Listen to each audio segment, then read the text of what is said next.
आइए महत्वपूर्ण चर्चा। आज 7 अप्रैल 2026 है। 8 बजे से कयामत की रात शुरू हो चुकी है। मामला बड़ा विचित्र है। समूचे विश्व में भय का वातावरण है। मानवीय सिद्धांतों की क्रूर हत्या हो रही है, मानवीय मूल्यों की हत्या हो रही है। और इसका प्रमुख कारण यह है कि जो शक्ति संपन्न और तकनीकी दृष्टि से समृद्ध राष्ट्र है ना, उनका अहंकार चरम पर है। वे सब एक दूसरे को नीचा दिखाने की पहल कर रहे। अब ये खाड़ी युद्ध का मामला है। युद्ध विराम सभी चाहते हैं। ईरान भी चाहता है, अमेरिका भी चाहता है, इजराइल भी चाहता है, परंतु दिखावा सब कर रहे हैं कि नहीं, हमारी टांग ऊंची रहे, हमारी टांग ऊंची रहे। जबकि यहाँ पर संयुक्त राष्ट्र संघ को इस दिशा में पहल करना चाहिए, किंतु वो नहीं होगा। अब ठीक है, जो भी हो रहा है ना, इसका खामियाजा तो पूरे विश्व को भुगतना ही पड़ेगा। ठीक 8 बजे के बाद कयामत की रात का पहला दृश्य हमारे सामने आया। समय सीमा समाप्त हो गई। ईरान भी नहीं झुका। ईरान ने कह दिया कि नहीं, युद्ध विराम हम पक्ष में नहीं है। इधर अमेरिका और इजराइल ने कयामत की रात के लिए ईरान पर हमले के लिए 5 जोन की पूरी टीम बना दी। ठीक है, बना दी, अब क्या किया जाए, कुछ तो होगा ही। तो सबसे पहले अमेरिका ने आज शायद समय सीमा के पूर्व ही खाक द्वीप पर हमला कर दिया, जहाँ से 70% ऑयल और उसका आवागमन होता है।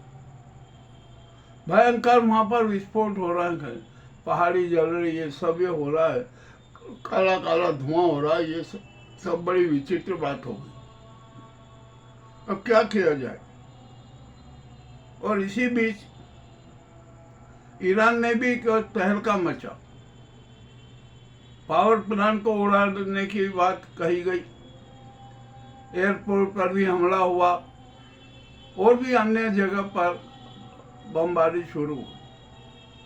तो ईरान ने एक रास्ता निकाला कि भैया पावर प्लांट है, यहाँ पर मानव श्रृंखला बना दी जाए, ताकि हमला करने वाले ये समझ जाए कि नहीं, हम ये निर्दोष लोगों की हत्या कैसे करें।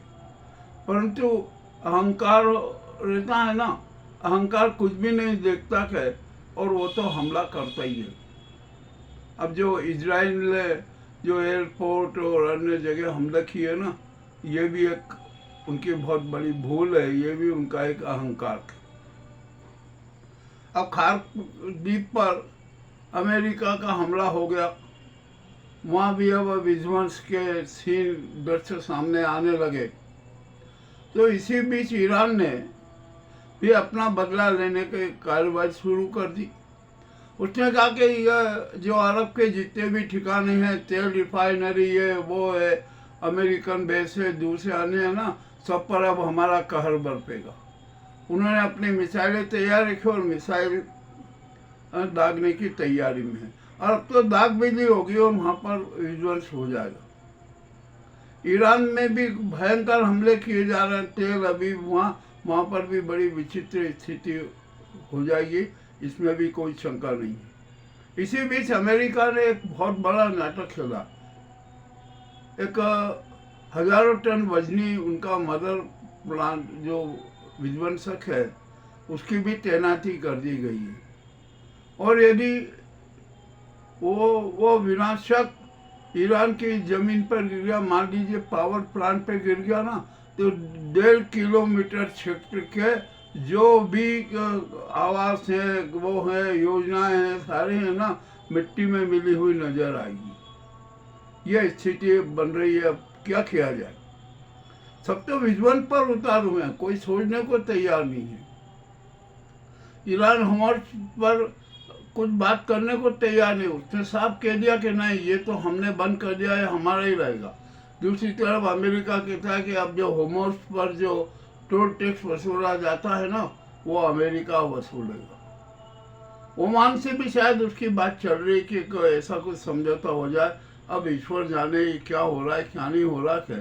तो कयामत की रात का जो पहला दृश्य आपके सामने हमने प्रस्तुत किया, विध्वंस तो होगा, विनाशकारी भी होगा, निर्दोष लोग भी मारे जाएंगे, मगर अमेरिका ने एक बड़ी विशेष सूझबूझ रखी है।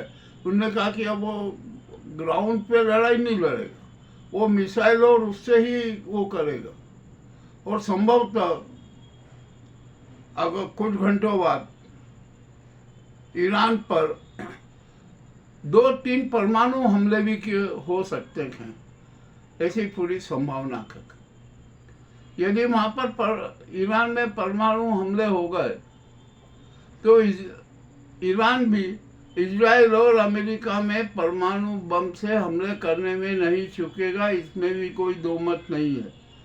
और ईरान के अब जो हमले होंगे ना, 9-11 से भी अधिक घातक होंगे और अमेरिका के अनेक शहरों में होंगे। सबदूर विध्वंस से विध्वंस होगा, अमेरिका में, ईरान में, इजराइल में, अरब में, सब जगह विध्वंस, महाविनाश के दृश्य सामने आएंगे। मौत का तांडव होगा। अब क्या किया जाए? इन अहंकारियों को समझाएगा कौन? इनको तो अपनी ताकत पे भरोसा है, अपनी तकनीक पे भरोसा है, इनको मानवीय मूल्यों में भरोसा नहीं है।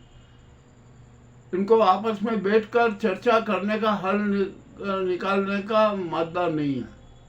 ये नहीं चाहते कि इस खाली युद्ध का हल निकले, युद्ध विराम हो।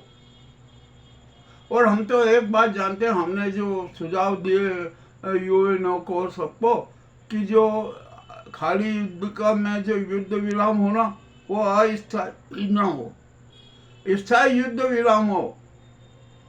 और युद्ध विराम भी इनकी जो बैठक होती, चर्चा हो जाती, वो नहीं, संयुक्त राष्ट्र संघ की मध्यस्थता में युद्ध विराम की बात होना चाहिए, उसका लिखित डॉक्यूमेंट रहना चाहिए। और जो भी युद्ध विराम को तोड़े, चाहे वो ईरान हो, अमेरिका हो, इजराइल हो, अरब हो, उस राष्ट्र के खिलाफ कठोर से कठोर कार्रवाई की जाना चाहिए, उस पर हर प्रकार के प्रतिबंध लगा देना चाहिए। ये संयुक्त राष्ट्र संघ को करना है। देखते हैं संयुक्त राष्ट्र संघ कब स्टेप उठाएगा, कब क्या करेगा, कैसे क्या करेगा। जो हमने जो बात कही है ना, वो समूचा विश्व इसके पक्ष में। ईरान भी यही चाहता है